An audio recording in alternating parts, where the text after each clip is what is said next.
आज हम बात करेंगे ब्लैक विडो के प्रीलूड कॉमिक इशू नंबर 2 के बारे में। पिछली वीडियो में हमने ब्लैक विडो के प्रीलूड कॉमिक इशू नंबर 1 के बारे में बात करी थी। So if you haven't watched that video yet, go and check it out on my channel. So before moving forward, let's take a quick recap that what happened in the last issue. So last episode में general Ross काउंसिलमैन हॉली से black window को पकड़ने में उसकी मदद चाहता है, मगर हॉली इसके लिए नहीं मानती है। उसके बाद वो दोनों कॉन्फ्रेंस रूम में जाते हैं और ब्लैक विडो की पूरी हिस्ट्री जानते हैं। सो इस पार्ट में वहीं से कंटिन्यू करते हैं।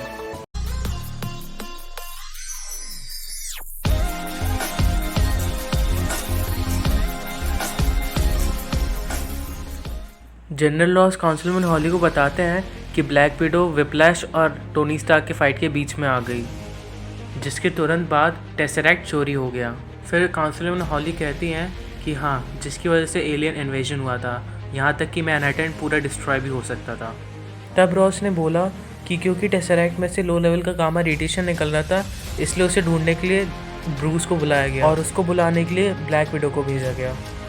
तभी काउंसिलमैन हॉली ये कहती है कि ब्रूस बैनर कभी तुम्हारी बेटी से प्यार करता था ना, जिस पर जनरल रॉस ये कहते हैं कि मैं इस क्वेश्चन को बिल्कुल भी रिलेटेबल नहीं मानता अपने केस से।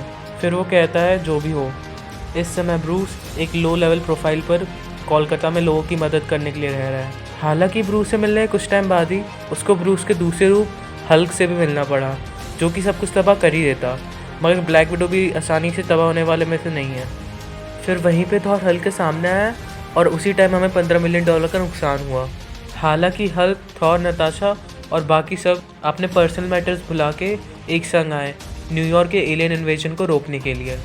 एवेंजर्स ने उस केस को ऐसे हैंडल किया जैसे आप और आपके काउंसिल के लोग भी नहीं कर पाए, पर लोगों को आपकी गलती के बारे में ज़्यादा नहीं पता चला। तभी काउंसिलमैन कहती है कि क्या तुम मुझे धमकी दे रहे हो, जिस पर रॉस ये कहता है कि मैं कभी धमकी नहीं देता, जो कहना रहता है सामने कहता हूँ। खैर, अभी ऐसा कुछ भी नहीं है। तो जैसे जैसे टाइम बीतता जा रहा था, रोमनॉफ और बैनर और करीब आते जा रहे थे, यहाँ तक कि नताशा ने वो कर दिखाया था जो कोई नहीं कर पाया था। वो हल्क के गुस्से को शांत करने में एक्सपर्ट हो गई।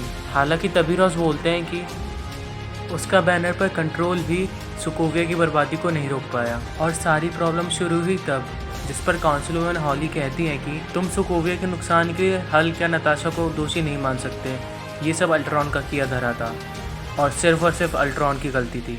और as far as I know, वो आखिरी बार था जब नताशा और बैनर ने एक दूसरे को देखा था और बात करी थी। जिस पर जनरल रॉस हॉली से पूछते हैं कि ये आपको कैसे पता। तब हॉली कुछ नहीं कहती, मगर जनरल रॉस वापस से पूछते हैं कि आपको उन दोनों की आखिरी मुलाकात के बारे में कैसे पता, ये डिटेल तो हमारे रिपोर्ट्स में भी नहीं है। तब हॉली कहती हैं कि मैंने अपनी रिसर्च की है, उसने मेरी जान बचाई थी। ये बेशक तुम्हारे लिए कुछ नहीं होगा, लेकिन मेरे लिए ये बहुत कुछ है। तब रॉस आगे ये बोलते हैं कि बिल्कुल ये कुछ है, मगर हम ये भी भूल नहीं सकते कि उसने निक फ्यूरी का भी साथ दिया कुछ गलत कामों में।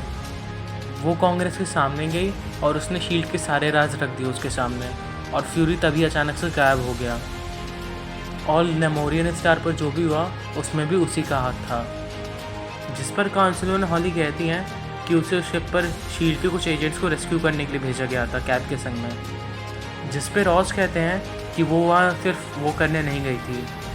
तब काउंसिलमैन कहती है कि मैं मानती हूँ कि उसने कैप्टन अमेरिका की मुश्किल के समय में वो उनके बहुत काम की साबित हुई है, जैसे कोरिया में, और उसे विजन की बॉडी को अल्ट्रॉन के हाथ से ले जाने का भी मिशन दिया था, जहाँ चाहे ही उसने अल्ट्रॉन ने पकड़ लिया। तभी वो आज़ाद हुई और एवेंजर के संग में मिलकर लड़ी।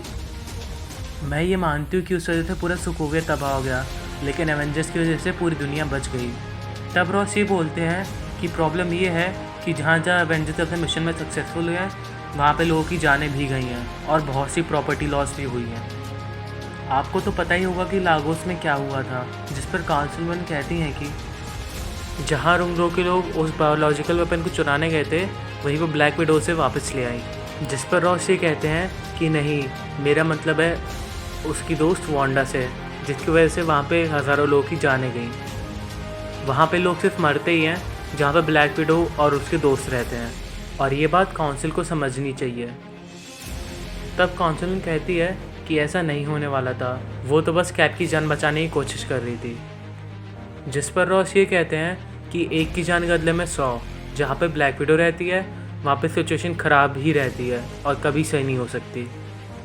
और आपको लग रहा होगा कि मैं नहीं समझ रहा, मगर आपको क्या लगता है कि मुझे खुशी होती होगी इन लोगों को ढूंढने में?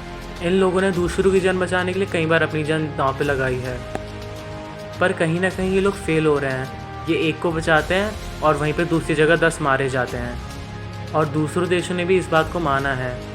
तभी काउंसिल वुमेन हॉली ये कहती है कि मुझे लेक्चर देना बंद करो, और फिर वो अपना सर पकड़ लेती है। उसके बाद वो रॉस से पूछती है कि बोलो तुम्हें क्या चाहिए, जिस पर रॉस कहता है कि मुझे यूनाइटेड नेशन सिक्योरिटी काउंसिल का साथ चाहिए, उनके रिसोर्सेज जिन लोगों की मदद से मैं इनको ढूंढ पाऊँ। तब काउंसिल सोचती है और फिर कहती है ठीक है। इस बात पर जनरल रॉस काउंसिल वुमेन से हाथ मिलाते हैं, लेकिन काउंसिल बिना हाथ मिलाए वहाँ से चली जाती है, जिस पर वो अपनी असिस्टेंट मार्गरेट से कहता है कि टोनी स्टार्क को फ़ोन लगाओ। फिर उसका एक साथी कहता है कि सर हमें ब्लैक विडो के बारे में कुछ पता चला है, लेकिन हमें तुरंत ही मूव करना होगा। और मार्गरेट ये बताती है कि टोनी स्टार्क ने अपना फ़ोन होल्ड पर रख दिया है, जिस पर जनरल रॉस कहते हैं कि ये तो होना ही था, अब हमें बहुत जल्दी मूव करना होगा। तो यार अब यहीं पे प्रीलूड कॉमिक का एंड होता है, एंड आई होप तो मैं आप लोगों को समझाने में प्रीलूड कॉमिक सक्सेसफुल रहा। तो क्या आप लोग ब्लैक विडो मूवीज़ के लिए एक्साइटेड हो? Tell me in the comment section. क्योंकि यार अगर मैं सच बोलूँ तो मैं इसके लिए पिछले साल से एक्साइटेड था, मगर ये दिन पर दिन डिले होती गई। सो यार that is for today guys. If you enjoyed the video, please hit that subscribe button, it means a lot for me. And don't forget to press that bell icon.